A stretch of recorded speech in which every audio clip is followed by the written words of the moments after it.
Otra vez nos encontramos desde la Biblioteca Juanito Laguna con todos ustedes, haciéndonos algunas preguntas, con algunas reflexiones que queremos compartir. Esta vez la pregunta es, ¿a quién se le ocurre? A la gente a veces se le ocurren cosas raras, pero algunos se exceden. Por ejemplo, ¿a quién se le ocurre que a Berta le guste amasar a su gato? O que todo un pirata como Barba Negra lleve en el barco a su madre, que además es unos buñuelos espantosos.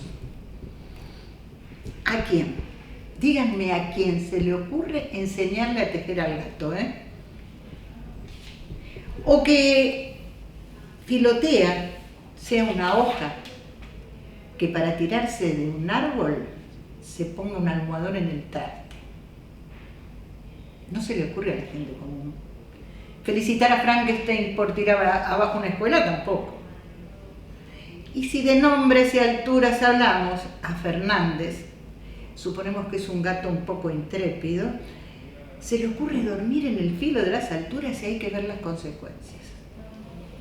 Estas cosas son solamente algunas, muy pocas, de las tantas que se le ocurren a Emma Wolf. ¿Será porque nació en Carapachay y a lo mejor la gente de ahí es así de ocurrente? Además, a todo esto contribuyó que se licenciara en Lenguas y Literatura Modernas en la UBA, que fuera investigadora, que se decidiera a escribir y le publicaran su primer cuento para niños en 1984, que fue justamente Barba Negra y los buñuelos, y que no haya parado todavía. Que fuera parte del comité fundador de la querida revista La Mancha, que trabajara en la revista UMI, que por esas ocurrencias la premiaran varias veces y tradujeran sus obras al catalán, al portugués y al alemán, y que también se publicaran en otros países de Latinoamérica. Por suerte, también se le ocurrió aceptar la invitación de la biblioteca para hablar con Marcela Carranza de todas esas cosas y darnos algunas explicaciones. Bueno, acá estamos, la verdad que muy felices de recibirte, Emma. Particularmente yo estoy muy feliz porque bueno, son muchos años de leer tus libros y de leérselos a los chicos y de seguir leyéndoselos a los chicos y también a los grandes, porque uno se lo lee también a los futuros maestros, y son libros que me parece a mí siguen sorprendiendo, y quizás hoy más que antes, me atrevo a decir. Después, porque yo le puse un título a esta charla que es una escritura para chicos que no se achica. Y creo que tiene que ver con lo que acabo de decir, ¿no? Esto de pensar a los chicos desde un lugar que a mí me parece muy especial. Y bueno, voy a arrancar con la primera pregunta.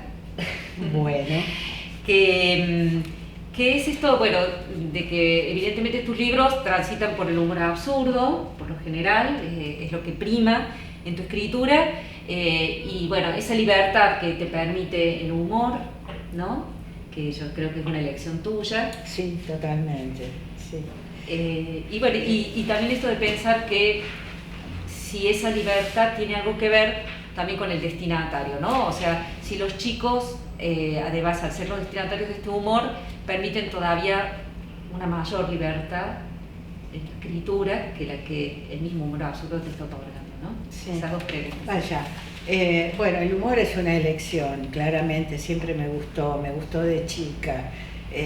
Celebro el humor, lo celebro en la literatura y lo celebro en la conversación espontánea, ¿no? La gente que tiene salidas rápidas, me parece que el humor es generoso, por eso lo aprecio. Ahora, con respecto al absurdo, bueno, ¿por qué escribo así?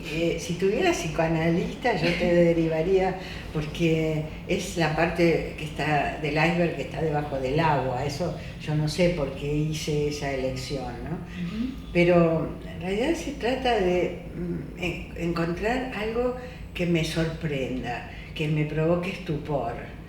Si me provoca estupor a mí, supongo que va a ocurrir lo mismo con el lector. No importa qué edad tenga el lector, no hay diferencias entre los chicos y los grandes. Los chicos no me liberan particularmente, igual, si me hago cargo de la última pregunta tuya, ¿no? Es decir, son personas, están ahí. Ahora, cuando te instalás en el absurdo, tenés que seguir en esa línea. No es el absurdo que está sostenido en el juego de palabras, ¿no es cierto? Como hacía María Elena, remontándose a Carroll o a Edward Lear, que eran sus lecturas de la infancia. No es el absurdo en el significante, tampoco es el absurdo de bienvenido, toma una silla y sentate en el suelo. No es ese. Tiene que haber una circunstancia que a mí me saque y me coloque en una situación de curiosidad invencible, ¿no? A bordo del barco del pirata Barba Negra viajaba su mamá. O un hecho que en algún sentido tenés que considerarlo normal, ¿no? Hay una planta carnívora que va a hacer compras al mercado, a comprar carne, porque esa noche tiene visitas, ¿no? O sea, si no te instalas en una normalidad y perdiste, porque nada de eso lo podés explicar, no podés dar explicaciones de, bueno, les parecerá raro que una planta carnívora, no. Tenés que instalarlo como un hecho realista, ¿no? Yo una vez dije que yo era una autora realista, se me rieron en la cara. Es una autora realista que exagera un poco, ¿no? Pero no, el hecho es construir un enigma, ¿no? Que a mí me resulte lo bastante interesante como para poder avanzar hacia la resolución de un problema, porque obviamente tiene que haber un problema siempre de movida. Es lo que yo les explico a los chicos en la escuela. Miren, una imagen estática no les sirve para hacer un cuento. Construyan un problema, un antagonismo. Bueno, entonces, una vez que tenés eso, tenés que avanzar hacia el final, pero siempre dentro de la clave del absurdo. No podés introducir, por ejemplo, elementos mágicos, ¿no? Que le salga alas al protagonista, entonces, como te metiste en un jardín y no sabés cómo salir, recurrís a un deus ex machina, ¿no? Que te saca del registro que elegiste. Eso es traición al lector, así no vale el juego. Entonces tenés que avanzar con un rigor muy lógico, ¿no? El rigor de la lógica, aunque hayas partido del absurdo. Como si estuvieras trabajando en un texto realista, no te podés apartar de las pautas que vos misma elegiste, ¿no? Y bueno, y me divierto mucho. Vos escribís de un receptor libre, desprejuiciado, perfecto, sean chicos, sean grandes. Ahora, la verdad es que los chicos tienen una cabecita más fresca y no tienen metida la hojarasca que tienen los adultos que leen por otras motivaciones que no son el placer, de pronto, ¿no? Leen porque esto está de moda, ¿no? Bajo influencias de distinto tipo. Si son mediadores, además, leen pensando en qué es lo adecuado para los chicos, entonces van tamizando cosas, ¿no? Si esto es demasiado chico para muy chicos, o este es demasiado grande y no lo va a entender, si psicológicamente no es perturbador, si ideológicamente es correcto, si responde a la corrección política o no, ¿no es cierto? Todo eso está almacenado en la cabeza de los adultos, entonces sí reconozco que no es el mismo tipo de lector. Ahora, el chico, pero desde el arranque, yo no los diferencio, ¿entendés? Aunque sé que es así, sí. No hago diferencia. Sí, cuando escribí para adultos, el humor apareció igual y el absurdo también. Ahora bueno, y los chicos, a los chicos les gusta o no les gusta, son despiadados en algún sentido. Por eso es un lector fantástico y de temer también, ¿no? Porque se te quedan mirando y decís, no, si esto no va, no va, ¿no? Así que bueno, son lindos por eso, porque tienen cabezas más libres, ¿no? Muchos de tus textos yo estaba pensando ya en tus inicios, por ejemplo, no sé si son tus inicios, pero esto de la revista UMI que aparece, por ejemplo, la historieta que dibujaba Carlos Nine, ¿no? Sí. La de Humberto Igarrapie, Sí. Que por ahí andaba la UMI, pero seguramente ya no sé, está ya lejos, no importa. Que ahí vos ya estás jugando con el tema de los monstruos. Sí. Y yo, como soy una fan de los Locos Adams, pensaba muchas veces cuando leía Maruja, ¿no? O estas personas, bueno, Silencio Niños. Sí. ¿Por qué los monstruos? ¿Por qué Mira, esa bueno, conexión? supongo que esas... A mí me gusta la literatura de terror, nunca la hice, nunca escribí literatura de terror, porque me parece muy difícil, ¿no? Tampoco me veo sentándome a escribir algo pensando con qué voy a aterrorizar a un nene de 10 años. No me veo en esa tesitura. Pero digamos que el terror me gusta, el terror gótico, clásico que escribían los ingleses, por supuesto que veían los Locos Adams y demás. Y los monstruos son personajes muy atractivos porque de por sí los son sin necesidad de ningún aditamento. Y yo los conservo químicamente puros. Si son malos y van a seguir siendo malos desde el principio al fin, aunque sean víctimas de la ortodoncista de la aldea. Bueno, entonces no tenés que cambiarlo, tenés que decir, no, parecía malo pero era bueno. No, son malos, por eso es fácil trabajar con ellos porque son muy coloridos, son fuertes, y es un buen ingrediente. El antecedente de UMI, de Humberto Igarrapie, fue un personaje que había hecho con mi marido que se llamaba Casimiro.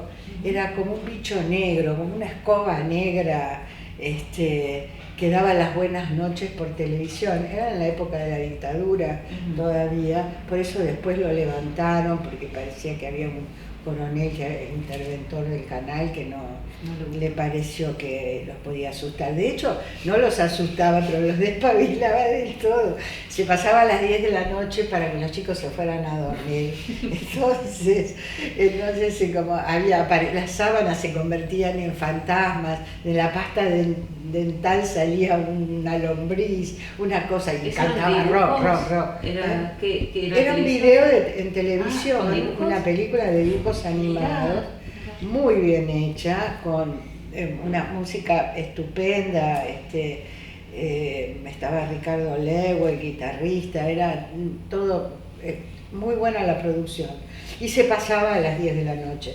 Después se pasó en España también mucho tiempo. ¿Cómo se llamaba? Casimiro. Casimiro, también se llama Casimiro todo, el personaje y la producción.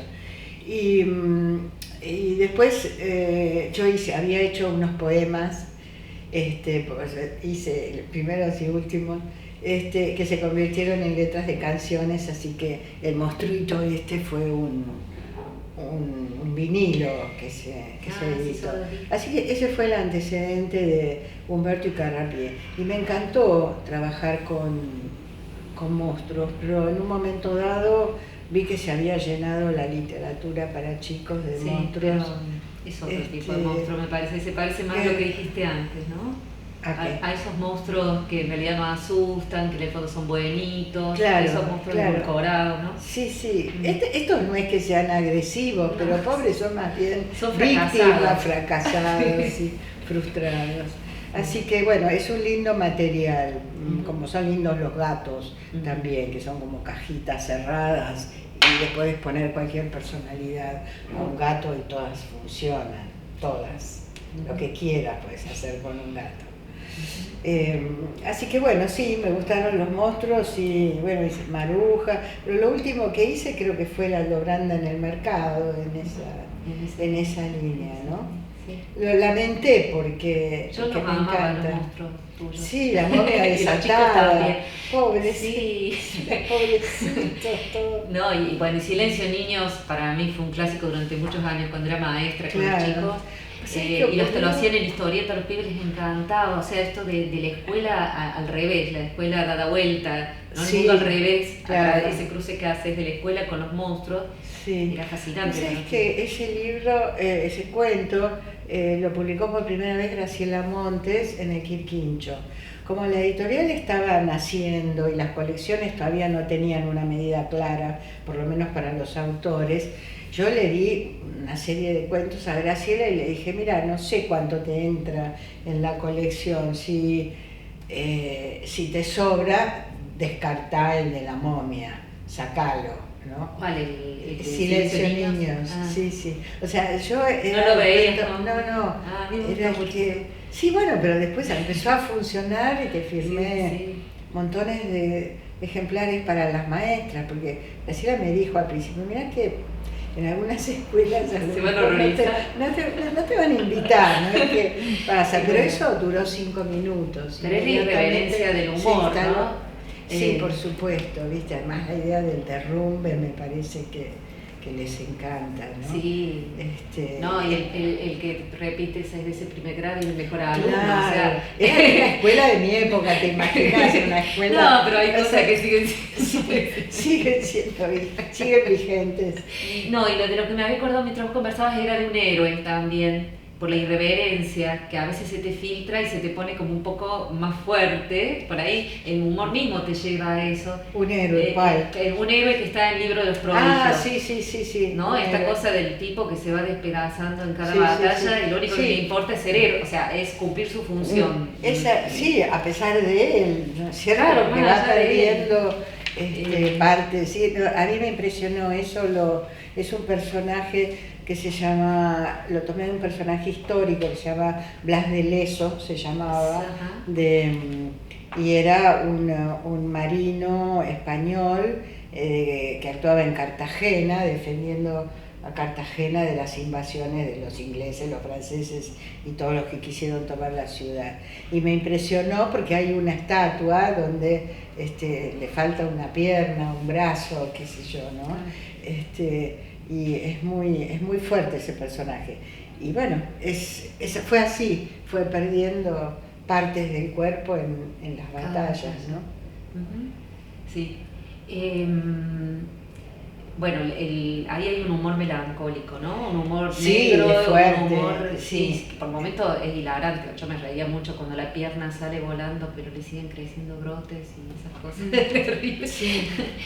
Pero vos te referías a los raros como... Sí, no, y a los raros de Pollo de Campo, sí, que cuando en algún momento me puse a leer la novela así para hacerle la reseña imaginaria, así más profundamente, esos personajes que para mí son la historia prácticamente, no sé si te pasó a vos eso cuando lo escribías, o sea, ellos, la fuerza que tiene ese grupo de raros, sí, ¿no? El mago ese bastante perturbado, la gran Rita, la contorsionista.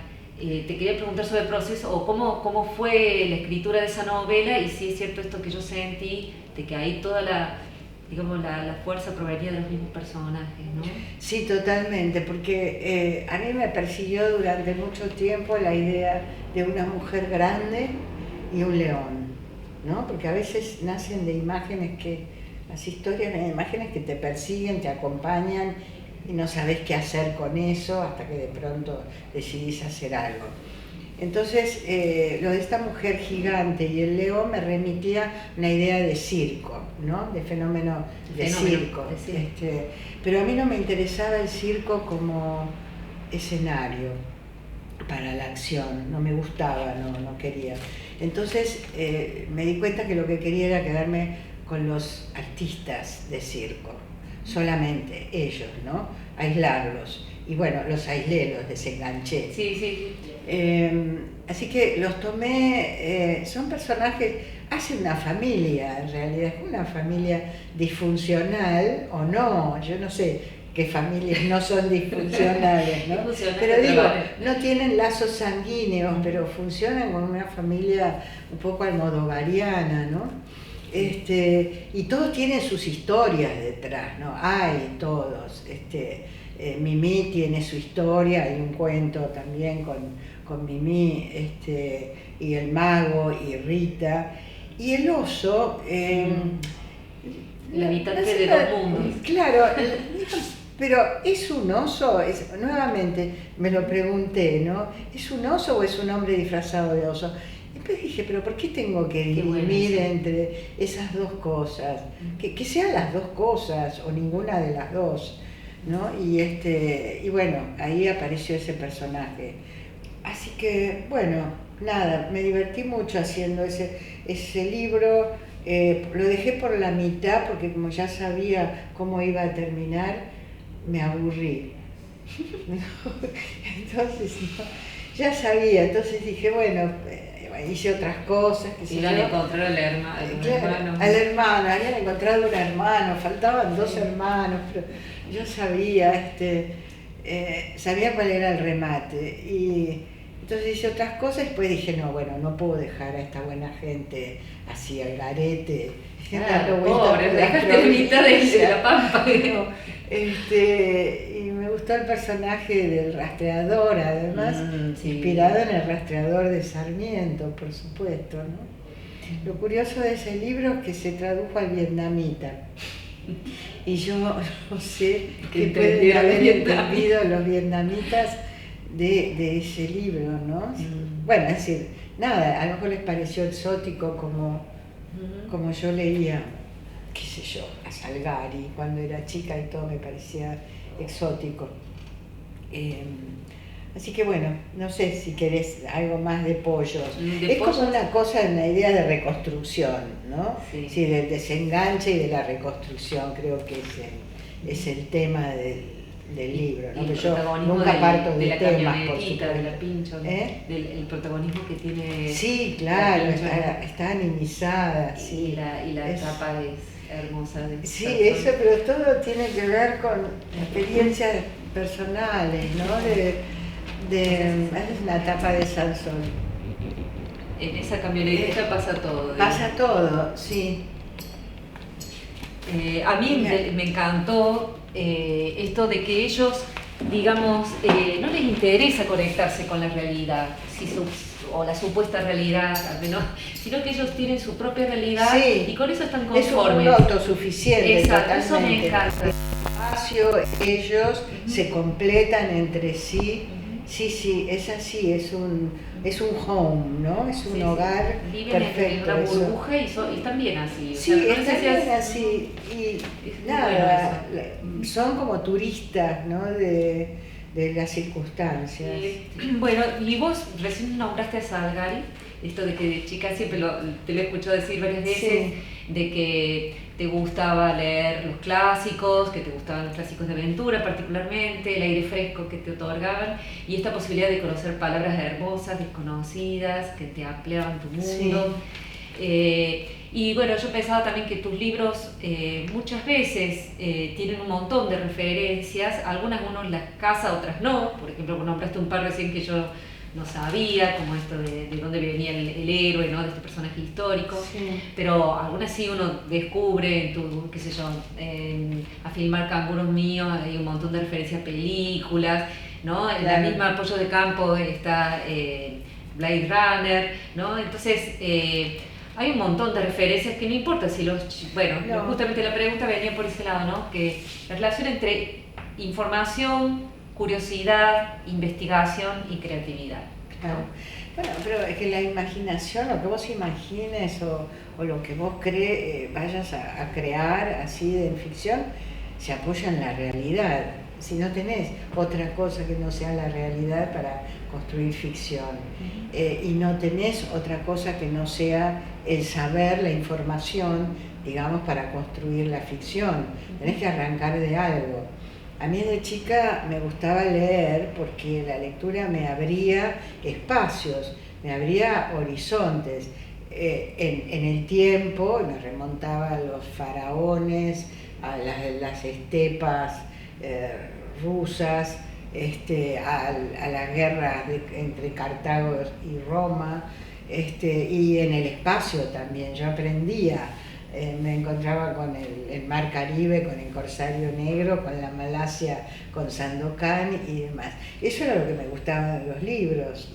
Yo no había, pero no sé si me hubiera gustado un relato de una nena que vivía en un barrio suburbano, tu propia historia, mi propia historia, mirarme como en un espejo en la literatura. Para mí era lo otro, era no sé, una bailarina de un templo hindú, un pescador de perlas del mar de las Filipinas. Por menos que eso yo no me movía, ¿entendés?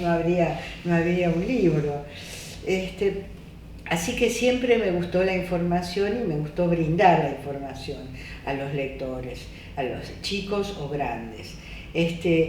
En la medida en que la palabra desconocida o la información que los chicos no tienen no les trabe el avance, y si les traba un poquito que pregunten, demonios, que era lo que yo hacía, en la medida que no les trabe el desarrollo, que puedan pasar por encima, bueno, avancemos, porque lo otro es nada, sino después, más allá de la palabra mamá, ¿qué otra cosa podés escribir sin miedo a que no te entiendan? Entonces, bueno, avanzo. Yo me lamento mucho esta cuestión de que en la escuela a veces parece que la palabra desconocida sea una especie de agujero negro que hay que cubrir, que hay que reparar, ¿no? Inmediatamente. Y no se les enseña a los chicos el valor precioso que tiene una palabra, que es como una cajita cerrada y que la tenés que abrir para saber lo que hay adentro, ¿no? Yo me enamoro de las palabras que no conozco, pero fue así desde chica también. Y avanzaba con toda la terminología marinera de Salgari y de Verne. No sabía que era una espingarda, pero con el tiempo fui aprendiendo que es más o menos un arma que dispara, ¿entendés? No importa, pero si se controla eso, si yo me reprimo en eso, bueno, los pibes llegan a la secundaria con un vocabulario demasiado básico, ¿no? Sí, o esto de no permitirles ir más allá de los horizontes ya conocidos. Sí, claro, seguro. O sea, escribir es modificar un lector, ¿no? El mediador también tiene que tender a modificar un lector.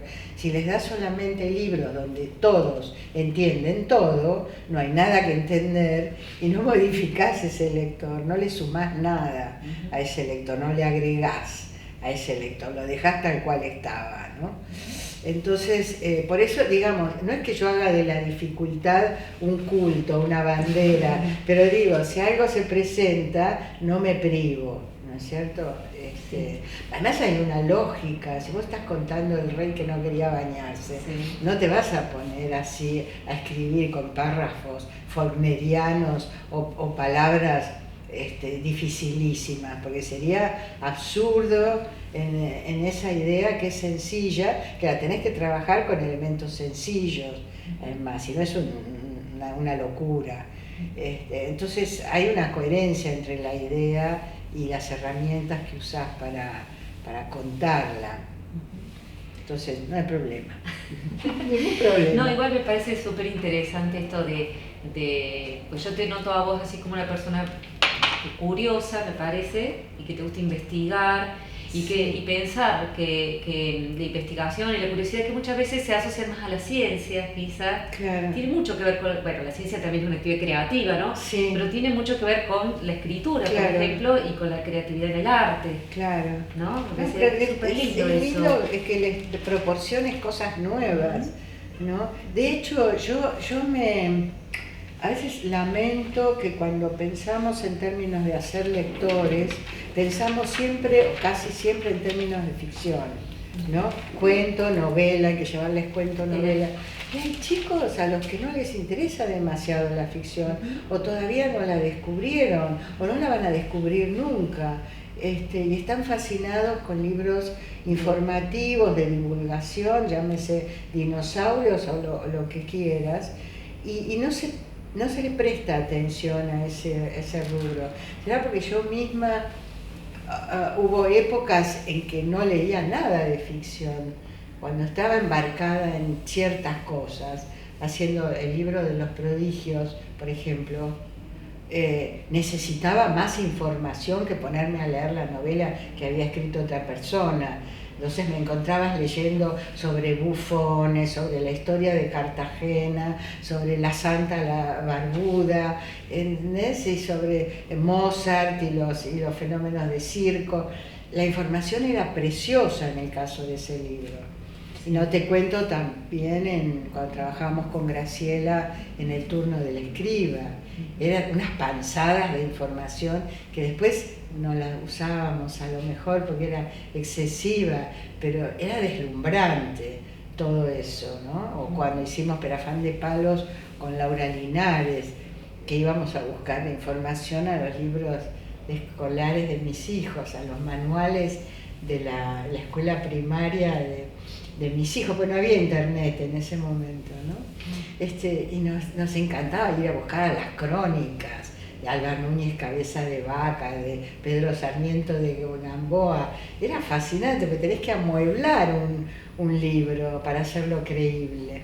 Si no, no te cree nadie, si no son dos pinceladas. Más de lo ¿no? mismo, más de lo sí, mismo, más de lo mismo. Pero tenés eso, tenés que darle carne. Si desembarcan en un lugar, tenés que saber cómo era ese lugar, ¿no? Y a veces la misma información te da pie para solucionar cosas del relato, para avanzar en la idea, en el argumento. Claro. La información te soluciona un montón de cosas. Lo que pasa es que la realidad, en el caso pienso el libro de los prodigios, que me parece un libro bastante original, a mí me encanta, ¿no? Pero quiero decir, es un libro que incluso original me parece, en mi opinión, dentro de tu producción también. Como que destaca en originalidad, pero además pone en evidencia un poco que la realidad supera la ficción, ¿no? Totalmente. Yo me puse a buscar la Santa esta destrapada y vi que la imagen que encontré era chata como una baldosa, realmente. O sea, claro. Lo que decís es parte de la realidad también. Bueno, nos pasaba con Laura Linares cuando hacíamos Perafán. Por eso me encantó trabajar a cuatro manos y por eso le dije que sí a Graciela cuando me propuso hacer otro libro, pero pensábamos cosas, bueno, estos personajes se desplazan acá por la zona del Delta, ¿no? Entonces íbamos a buscar a las crónicas. Las crónicas superaban todo lo que podíamos imaginar nosotras. O sea, esa es la India, usó la palabra India con conciencia porque se llamaban India. Que llama al marinero gordito y lo invita y se lo come. Eso no lo inventamos nosotros. Eso estaba en las crónicas, ¿no? ¿Sabes qué me acordé del libro de Oski, de la historia de India? Ah, sí. Viste bueno. Que él dibuja tal cual lo que dice la crónica. Sí, es literal. Claro, Oski, y es terrible. Me encanta es la literalidad de Oski cuando dibuja el matadero de Echeverría. Yo vi que dijo, me olvidé de poner el matambre. Entonces en un ángulo de la imagen pone un matambre arrolladito con un moñito y un piolín así. No, es maravilloso. Y bueno, después se te ocurren algunas ideas y las disfrutás. La raya de Tordesillas. Nadie se acordaba dónde pasaba la raya de Tordesillas, pero si pensás que es una raya que atraviesa el océano y que los portugueses, si hay algún portugués a bordo, se tiene que bajar ahí, porque no puede pasar del otro lado de la raya. Hay una lógica, volvemos al principio, hay una normalidad, ¿no es cierto? No necesitas hacer un gran esfuerzo para pensar a partir de ahí. Es un poquito más, nada más. Qué bueno. A mí me gusta mucho La ciudad de los bufones, por ejemplo, y suelo leer un párrafo que me parece bastante, porque en general tu humor me parece que va mucho por lo lúdico, por esto que vos planteaste, de sostener el absurdo, de no poner ningún límite a que, bueno, una planta carnívora va a hacer las compras. Claro, que no es un disparate, porque el disparate no existe en literatura, es solo el absurdo. Sí, no, te interrumpí. No, está bien. Y me fui. No, estabas hablando de los bufones. De que ahí noté la cuestión, viste, cuando dice algo así como que la reina pone al rey en los zapatos del bufón. Primero el rey pone al primer ministro en los zapatos del bufón y después la reina pone al rey en los zapatos del bufón, y a veces las cosas funcionan un poco mejor en el reino. Claro. ¿No? Ese tipo aparece un poco la sátira ahí, ¿no? La crítica política en sentido amplio, y bueno, me encantó. Un poco en Un héroe también hay algo de eso, ¿no? Como, digamos, tomar la figura del héroe, sobre todo me parece la del manual, ¿no? Y destruirla prácticamente. Sí, ¿no? sí. Sí, es un personaje patético. A mí de esos textos me encantó el de Diego Bay, que más me provocó fue el primero, La piedra fugitiva, que fue el texto que me dio la clave para hacer el libro. Fue el primero que hice, y interrogar ese texto, lo corregí, lo miraba, lo volví a leer, cambiaba una coma, la volví a poner donde estaba antes. Todo ese trabajo baboso, ¿viste? De corrección, pero me di cuenta que estaba interrogando para que me diera la clave para hacer el resto del libro. Dije, es el prodigio. Claro. ¿Esto qué es esto? ¿Qué es? Es un prodigio, ¿no? Entonces empecé a trabajar todo en esa línea. Y el que me una gusta... ciudad de bufones? ¿Existía una ciudad de bufones? No sé, en Francia me parece que había una ciudad, le llamaban la ciudad de los bufones. Habría algún rey o príncipe loco por los bufones, ¿no? Y no, te decía que lo que me pareció deslumbrante fue la historia del Cano, cuando llega a Sevilla y encuentra que no coincide, tiene un día de menos en su bitácora con relación al día, a la fecha de tierra, que había en tierra, ¿no? Eso me pareció extraordinario. Cuando encontré eso, volví a leer la crónica de Pigafetta entera otra vez del viaje de Magallanes, que es maravilloso, ¿viste? El libro de Stefan Zweig sobre el viaje de Magallanes es extraordinario. Ese sí es una novela, de verdad. Y bueno, eso me deslumbró, ¿no? Nada, me tiene su preferencia. Y la que tiene la respuesta es la mujer, ¿no? Claro, y él la desprestigia, como señora, las mujeres. Sí, esa mujer de Puerto, esta mujer de Puerto que estaba ahí, le dice, bueno, ya vas a saber, ya te vas a enterar. Me atrevo a preguntarte un poquito sobre las historietas, porque bueno, ya hablamos de la historieta que hiciste con Carlos Nine ahí en la UMI. Sí, que tuvo pocos ejemplares, porque yo estuve 9 meses en UMI, los primeros 9 meses. ¿Vos hiciste más historietas? No, historietas no. Pues, yo no fui lectora de historietas de chica, excepto las que venían en la revista Villiquen, que eran Pipí o Arturito el fantasma justiciero. Ahí tenés también un antecedente de las historias de monstruos, o Pelopincho y Cachirula, esas cosas. Pero la historieta realista, la historieta seria, la que hacía Carlos, yo no la leía de chica. Así que me formé con libros, pues me estaba perdiendo cosas buenísimas también en el rubro de historietas, pero entonces eran más cosas de varones las historietas. Así que yo nunca hice, y bueno, nunca me metí en ese territorio, ¿no? Pero me parece muy, muy fascinante. Cuando yo era chica, la historieta era un poco lectura clandestina, ¿no? Si encontraban a un chico leyendo historietas en la escuela, le sacaban la revista y por ahí con suerte se lo devolvían a la salida. Pero era un lector clandestino, no estaba bendecida por la pedagogía, la historieta, sino todo lo contrario, ¿no? Los chicos les daban plata para ir al kiosco a comprar historietas, pero estaba dentro de un rubro no oficial, en buena hora, ¿no? Porque se construyeron muchísimos lectores con historieta. La historieta fue fantástica. Y hemos tenido grandes guionistas y dibujantes de historietas. Seguro, sí, buenísimo. Y convivía en la Robin Hood con las historietas de kiosco, ¿no? Así que esa fue muy buena. pero siempre me gustó más la historieta de monos, no sé cómo se le llama, la historieta humorística, ¿no? Y no de después conocí de grande, por ejemplo, La Pequeña Lulú, que me parece extraordinaria directamente. Esa historieta es fantástica, fantástica.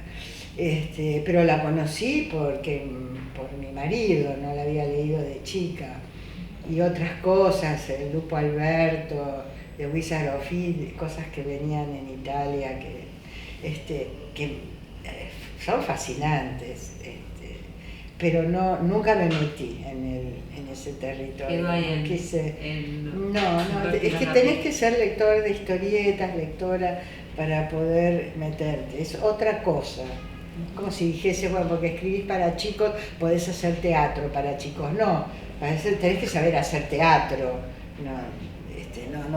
Los chicos no te dan ninguna patente en cuanto a destreza. Y con la historieta pasa lo mismo. Un poco como que le tenés mucho respeto, digamos. Así. Claro, le tengo respeto y me di cuenta porque, bueno, que hay que saber hacerla, ¿no? Y la sabés hacer a partir de casi todos que yo conocí, dibujantes y guionistas, han sido lectores de historietas desde que tenían 8 años, ¿no? Bueno, podemos decir, porque por ahí no todo el mundo sabe que tu marido era Carlos Claro, un gran guionista de historietas. ¿Cómo era? Porque tenemos curiosidad, porque un poco la UMI es verdad que incluso vos tuviste un tiempito corto y después siguió, pero no mucho más, porque duró poco la revista. Pero yo te escuché contar en el sur una vez sobre un poco cómo era trabajar ahí en UMI. Sí, ¿no? Era divertido porque bueno, la directora era Laura Linares, ¿no? Que ella también se fue. Y estábamos a media cuadra de la redacción de Humor, de la revista Humor. Entonces compartíamos un cuartito, un departamentito, donde no teníamos, era una editorial chica, no teníamos diccionarios, no teníamos revistas, Laura se trajo un diccionario de su casa. Yo hice una suplencia en Villique de 3 meses y teníamos en Villique bibliografía para hacer todo, ¿viste? Colón, San Martín, Sarmiento, ¿viste? Originales de dibujantes, maravillosos. Pero en UMI no había nada y teníamos que, para hacer la página de los animales, íbamos a la vuelta donde vivía Aquiles Fabregat, un colaborador de Humor, y nos prestaba la enciclopedia de la fauna que tenía. Entonces íbamos trayendo y hoy era la cebra y a los 15 días la jirafa y después le devolvíamos así que era muy divertido, ¿no? Jugábamos a las cartas, jugábamos a la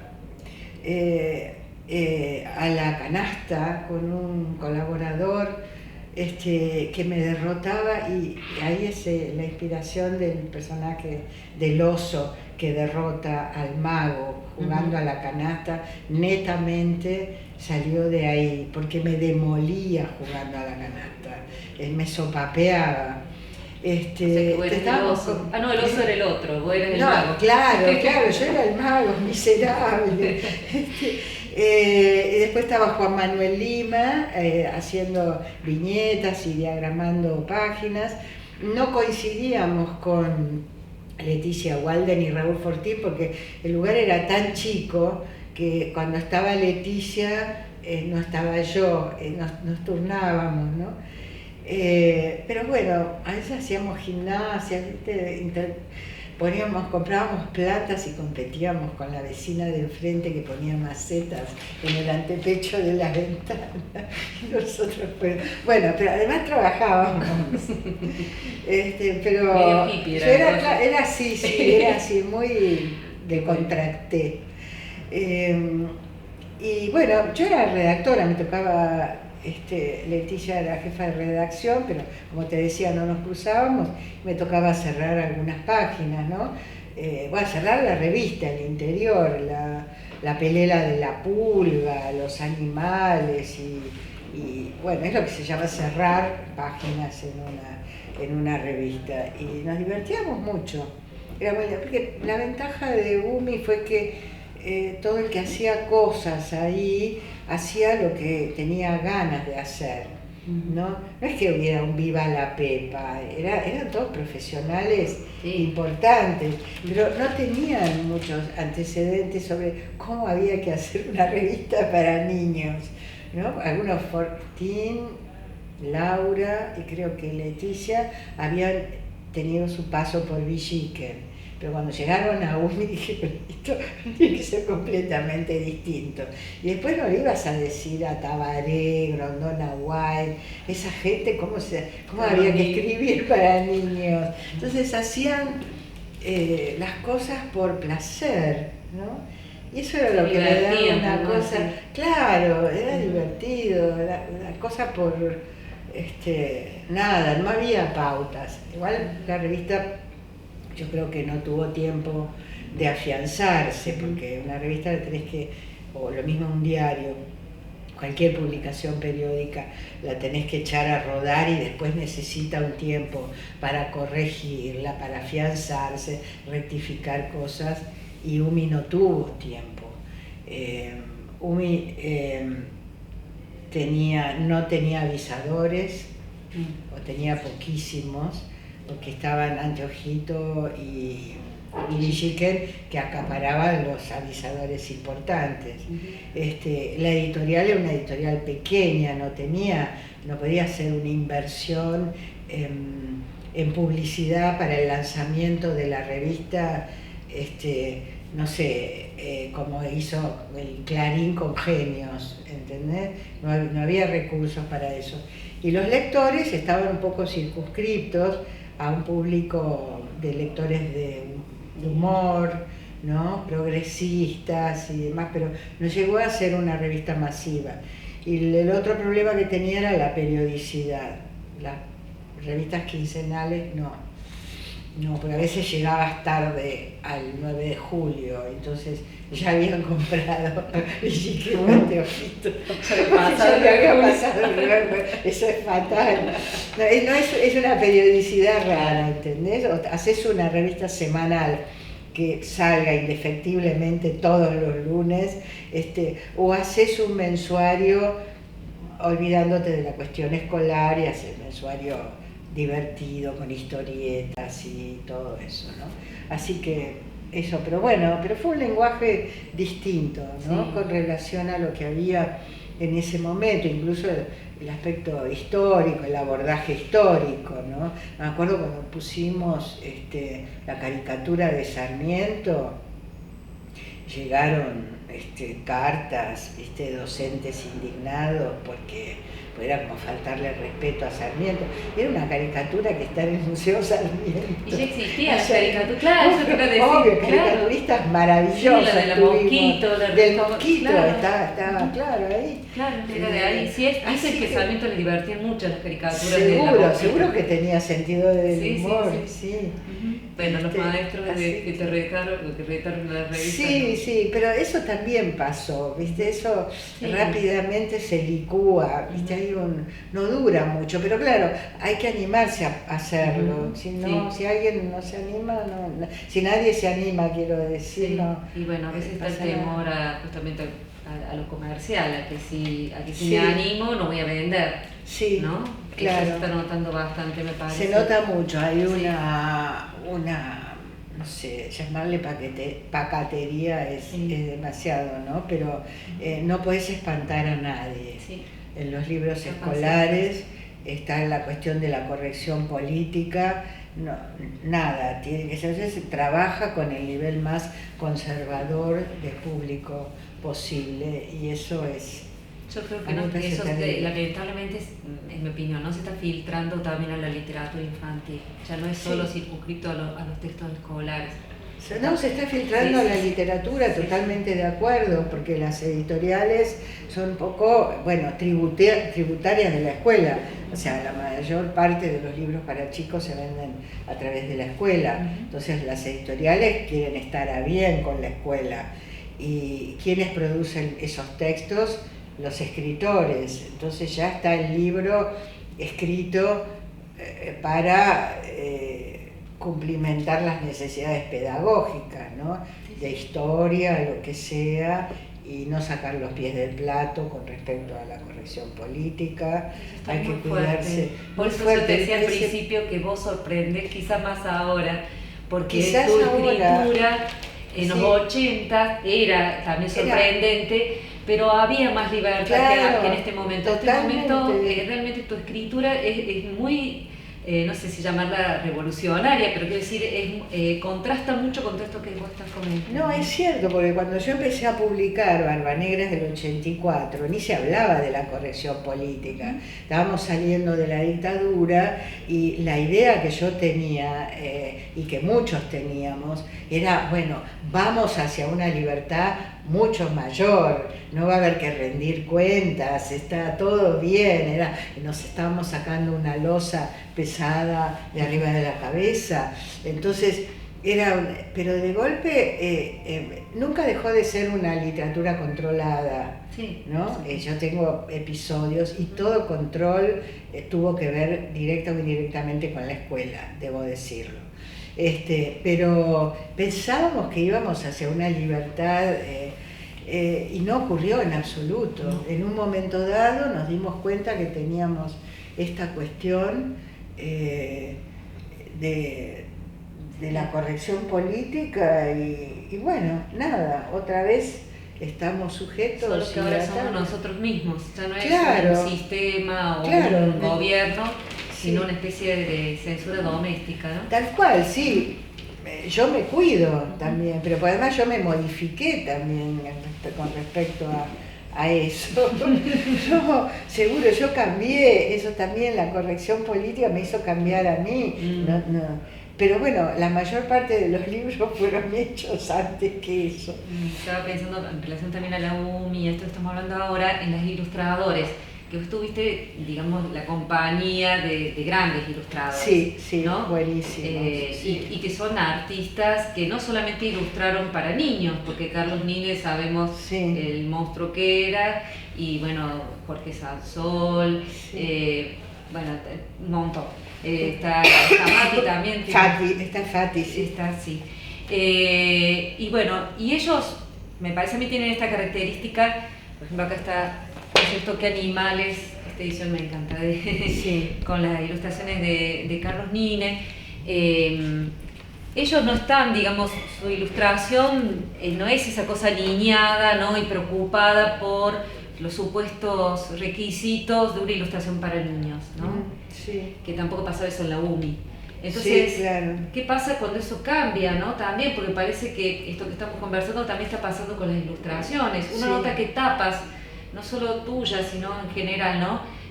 O ilustraciones que antes uno las sentía como en ese lugar que no es de lo aniñado, ¿no? Han cambiado los ilustradores, han cambiado las ilustraciones y uno se encuentra con una ilustración mucho más convencional, ¿no? Más obediente. Eso, de alguna manera, no estaría traccionando el libro completo, digamos, hacia convenciones sobre el si vos instalás una tapa aniñada, ya estás tiñendo todo el contenido, ¿no? Eso seguro. Yo pensaba, bueno, hay un montón de ejemplos. Bueno, me encanta la de Maruja, ¿no?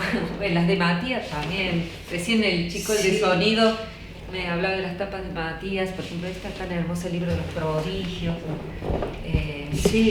A Matías no le gusta nada la ilustración aniñada. No, y se le nota. Sí, se le nota. No quiero dejar de hablar sobre un poco tu escritura, ¿no?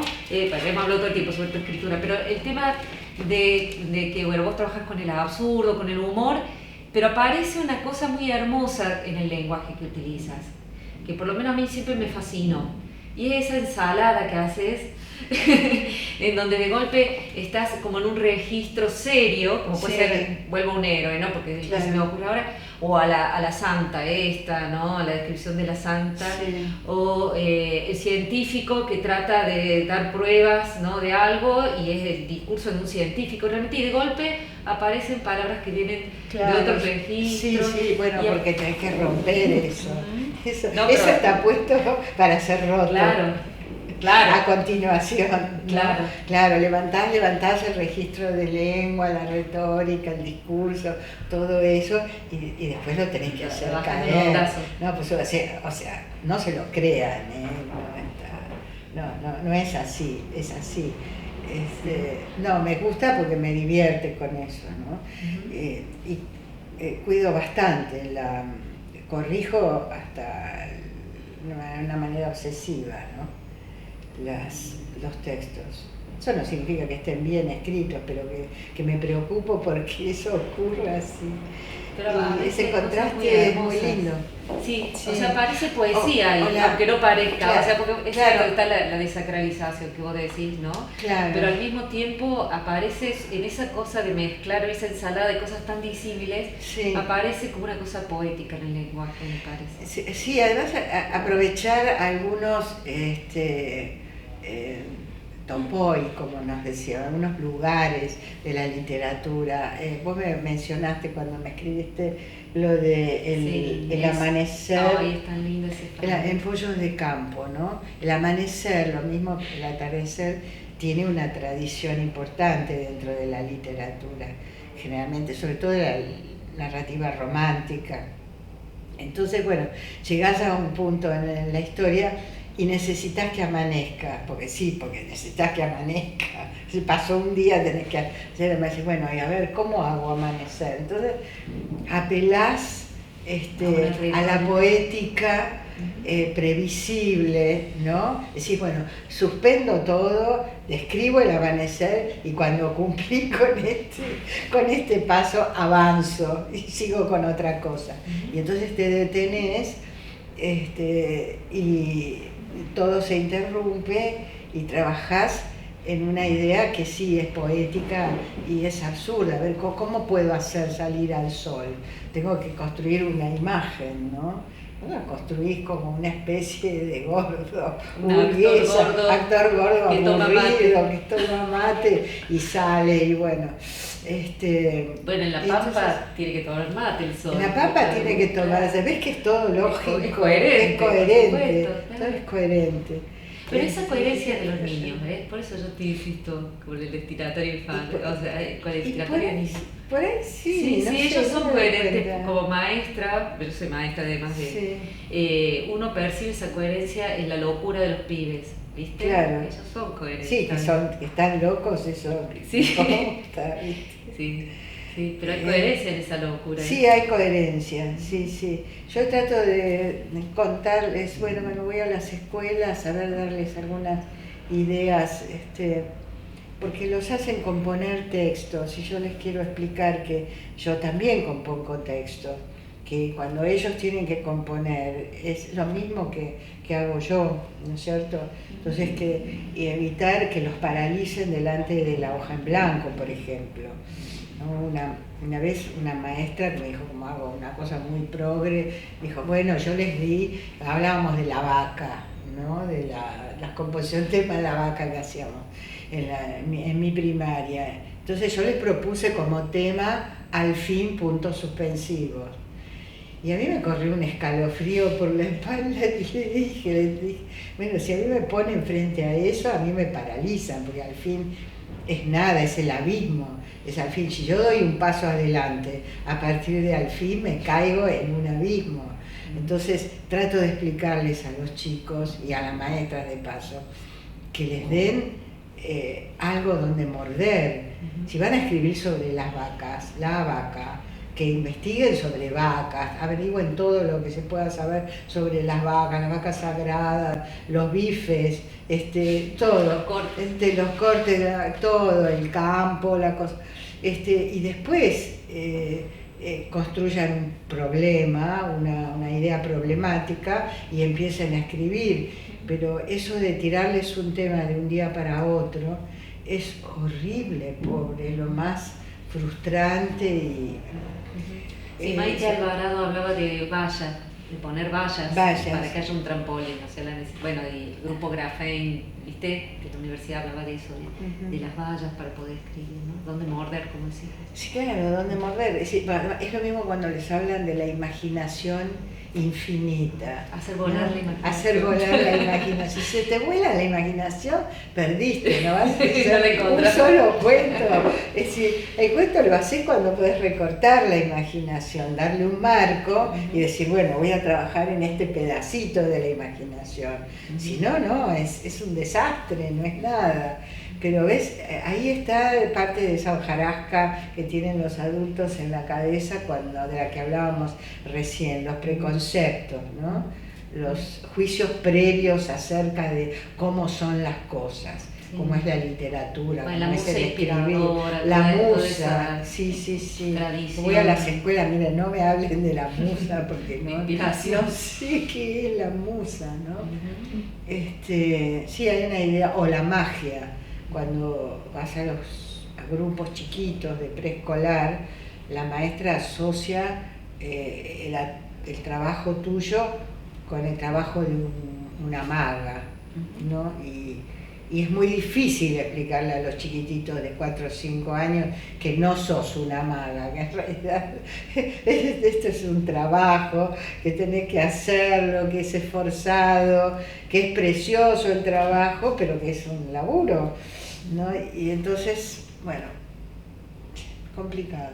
Bueno, y ya justo me trajiste a la escuela, la pregunta final tiene que ver con esto de que vos dijiste, bueno, que te preocupaba la escuela, que te preocupa saber qué pasa en la escuela, en particular la escuela pública, y bueno, estamos en un sindicato en este momento además, y la biblioteca Juanito Laguna pertenece a UTE, al sindicato de maestros. Entonces la pregunta que tiene que ver con esto de la escuela es, ¿qué te gustaría a vos que pasara en la escuela?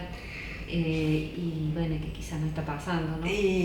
Mira, a mí la parte que de toda la problemática con relación a los chicos y a la lectura, digamos, bueno, los autores no importamos, estamos ahí, si hacemos las cosas mal, hay muchos libros en la literatura para ir a buscar, muchos años de literatura para ir a buscar cosas bellísimas y todo.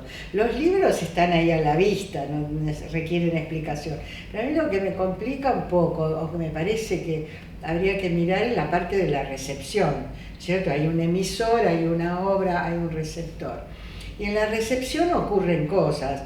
Primero, que les estamos brindando libros con cuentagotas. No hay suficientes libros. Nuestros chicos deberían tener libros así que por las orejas. Nutrir las bibliotecas, por ejemplo, ¿no? Nutrir las bibliotecas, seguro. Y bueno, es como, yo digo, es querer hacer entusiastas pescadores de trucha y ofrecerles un laguito así con 3 truchas para 300 chicos, ¿no? No podés. Tenés que, en la cantidad está también la variedad, que es otra cosa que me parece importante que exista. Entonces, ese es un tema, yo vengo diciendo esto desde hace años y no parece haber hecho carne en esta cuestión, ¿no? Seguimos haciendo como si los libros existieran, ¿no? No hay libros en las casas, bibliotecas públicas están empobrecidas, la escuela hace leer, pero tampoco hay muchos libros en la escuela. Hay escuelas que no tienen bibliotecas todavía. Entonces, bueno, eso es lo que me preocupa. Lo otro, toda esta cantidad de juicios previos que hay, pero ya no solo de los docentes, sino los la corrección adultos, política. la corrección, todo eso, todos los ruidos que interfieren en el vínculo entre el chico y el libro que tiene en la mano. Y lo otro que me preocupa es el tema de la cuestión de la lectura pedagógica, o la función pedagógica de eso. A mí me tocó estar firmando libros en la Feria del Libro, una feria grande, en 2 oportunidades. Se me acercó un chico a decirme, el lunes nos toman prueba de historia Sa Fernández. Bueno, yo no quiero ser bibliografía obligatoria, yo no quiero que les tomen, no quiero que hagan sufrir a los chicos o que les creen tensiones a partir de lo que yo escribo, que es para placer de ellos. Entonces eso me parece desdichado, y el chico me miraba como diciendo, te odio. Vos, no te odiaba, yo lo que imaginé era, vos sí que aprobarías. Yo pensaba para mí, no sé. No. Y me pasó otra cosa. En esta última feria del libro que se hizo en el CCK, se acercó un chico con el papá y la mamá a contarme que la maestra le había dado a leer Family. Y el pibe se había enganchado con las historias de Family. Y dice, y me lo decía la madre también, dice, pero la maestra les hizo hacer resúmenes de cada una de las historias de Family. Y yo como dice, al final me cansé, ¿no? Dejó el libro, si pudo dejarlo, pero ya no, dejó de interesarle cuando se transformó en un trabajo penoso, tedioso, ¿no? Bueno, esas cosas ocurren y bueno, no, esas cosas yo creo que no. Pero a veces los pibes se divierten, hacen dibujos, cuando voy a una escuela me llenan de dibujos, hacen cosas, ¿viste? Entonces está todo bien, pero otras veces no, otras veces es un trabajo penoso, que vos ves que hacen una dramatización, pero no tienen ganas de hacerlo. Y además nadie les explicó que era una transposición de género, entonces hacen cualquier cosa. En otra época subrayaban las palabras esdrújulas de los libros y eso. No, entonces esa cuestión no, será que no soy docente, no puedo engancharme con eso, o me imagino a mí poniéndome a trabajar con mi Sandokan o con Mujercitas o con La Isla del Tesoro, ¿no? Una desdicha, ¿no? Yo me crié así como un pollo de campo, con lecturas variadas que no eran ni para chicos ni para grandes. Salgari era un autor que publicaba en folletines, en un diario creo que era Turín, Verne publicaba en diarios, Alejandro Dumas también. Esas eran mis lecturas de chica, ¿no? Entonces, bueno, que me pusieran a hacer composiciones a partir de todo eso, no, es impensable. No sé qué hubiera sido de mí como lectora. Se agradece a la escuela que haga leer, sí. ¿no? Pero hacer lector es otra cosa, ¿no? Si no fuera por la escuela, no sé, creo que tendríamos varias generaciones de la nada. Sí, de todas maneras, yo creo que, bueno, yo viví también en el 84, como vos decís. Yo ya en los 90 empecé a trabajar como maestra y viví soleada de Quirquincho, Coligüe, de ustedes como escritores y de mediadores que querían que la literatura entrara a la escuela, ¿no? Sí. Porque antes no entraba prácticamente. Antes no entraba. O sea que fue un logro. Lo que pasa es que lamentablemente esa hermosa y ese hermoso impulso también se fue, no digo que en todos los casos, porque no siempre, pero se fue desvirtuando hacia lo pedagógico, sí, la escolarización, y se filtra de con la lo que vos, lectura. con esta cuestión de la... Sí, por supuesto está el mercado en el medio, ¿no? Sí. Que está muy atento a las demandas escolares y sociales, porque vos dijiste recién, todo lo de la corrección política que también está influenciando mucho, no es solo la escuela, ¿no? No es solo la escuela. Casa es terrible, la familia. Y creo que además lo pienso como que no fue un invento nuestro. No tuvo que ver, es importado totalmente, sí, ¿no? Primer mundo. Pero además está resintiendo lecturas del pasado, porque si vos te pones todo lo que leí yo de chica es políticamente incorrecto, claro. Pero entonces, ¿qué hacemos con toda esa literatura, con los clásicos? Y bueno, en muchos casos se los adapta hasta transformarlos en otra cosa. No, eso me niego. Que se adapte, que sea una adaptación para leer, qué sé yo, no sé, en la Robin Hood estaba Moby Dick, no podés darle Moby Dick entero a un chico, entonces lo instalás en una aventura y el día de mañana podrá leer el libro completo, ¿no? Sí. Porque a esa edad lo que querés es que pasen cosas. Sí, ¿no? Sí, no, bueno, pero hay otro tipo de adaptación que hay son otro esas que tipo, te no, cambian todo. te cambian todo, sí, sí. Ujú. Peter Pan, yo no conozco a nadie que haya leído la novela Ujú. original y es preciosa, es un libro que me fascina porque tiene ingredientes surrealistas, todo eso que el contramaestre tuviera una máquina de coser en la cubierta del barco y cosiera, eso no está en Disney, o no sé, no me acuerdo, pero se desvirtuó todo, ¿no? O lo mismo que Winnie the Pooh, no se va a los originales. No, hay gente que ni siquiera tampoco sabe que existen, o sea, Claro, piensan que es de Disney. que es de Disney, sí, sí, seguro. Bueno, Bueno. Emma, nos podemos dar por satisfechas. Bueno, O al menos yo. me alegro.